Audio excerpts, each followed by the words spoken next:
if he runs and loses, and, I don't think he would win right now, but if he runs and loses, I think he will never be able to do anything very big politically in Florida. I certainly don't think he would be considered by anybody as a vice president, and I don't think he could ever run for governor or whatever he might want to run for in the future. So I think running and losing would be risky, but again, that's his decision. All right, ladies and gentlemen, Trump on Rubio. And, of course, we found out so many things today. Jeb Bush is going to meet with Rubio and Kasich and Cruz. We have Rush Limbaugh saying that the establishment, if they want to stop Trump, the establishment has to rally around and support Cruz. And they're going to do it if they do it, holding their nose. James Taranto, editor of OpinionJournal.com and columnist with the Wall Street Journal, is here. James, welcome. You wrote a great piece, Unfortunate Son.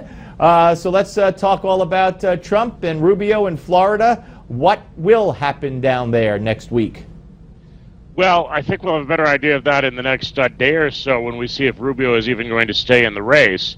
When I wrote that column yesterday, there was a new poll that came out that showed Rubio down against Trump by 8 points, but up by a considerable margin among people who said they had already voted. Early voting in Florida, remember, it started last Saturday. Right. And so it seems to me it's going to be very difficult for anybody other than Rubio to defeat Trump in Florida, but it's also going to be very difficult for Rubio to defeat Trump in Florida. So Trump may walk away with those 99 delegates either way. Yeah, and there's a new CNN poll out today that shows Trump with 40% in Florida, I mentioned at the top of the show, and Rubio at 24%. And there was a couple of TV stations did a poll yesterday which also showed a much bigger than 8-point lead for Trump. But again, that poll was consistent with the Monmouth poll in that early voters, people who have already voted, have gone for Rubio over Trump. And I don't know, I think I'm correct that in most states, late voters have shied away from Trump. So does that bode well for Rubio somehow? Well, it's hard to know. I mean, in Florida, the non-Trump choice before this week, when Rubio collapsed everywhere else yesterday, was pretty clear. If you're in Florida and you want to stop Trump, you vote for Rubio. It's winner take all. So you really the anti-Trump electorate really needs to unite behind one guy. So it seems to me that what's happening here is, amid all of this confusion and chaos, Trump is being set up to win Florida. Which is a winner-take-all state. And then we have Ohio next week, where Kasich has been trailing narrowly in most of the polls. If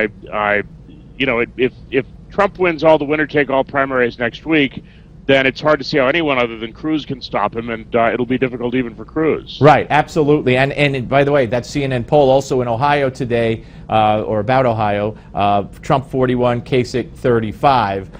So, yeah, you're right. I mean, if Trump wins Ohio and if Trump wins Florida, it's going to be very, very difficult for anybody else. What about what Rush had to say today, and that is that, if the establishment wants to stop Trump, they are going to have to, their guy can no longer be Rubio.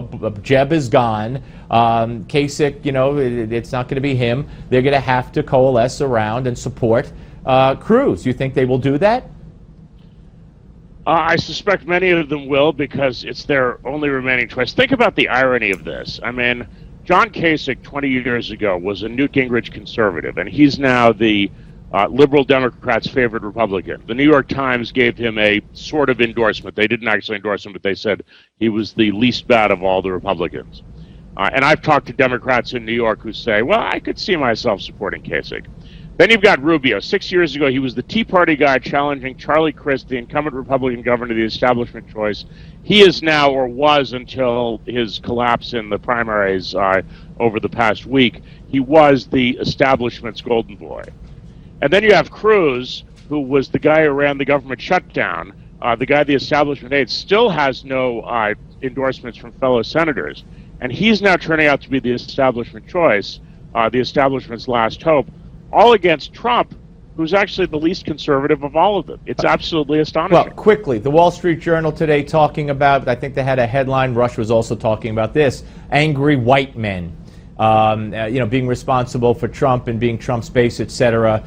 Is that unusual for the Wall Street Journal to turn along with what, is usual, a very liberal mantra? Well, I'm on the editorial page. I can't speak for the news side. Angry white men has been a theme of American politics going back to 1994, at least, I think. Yep.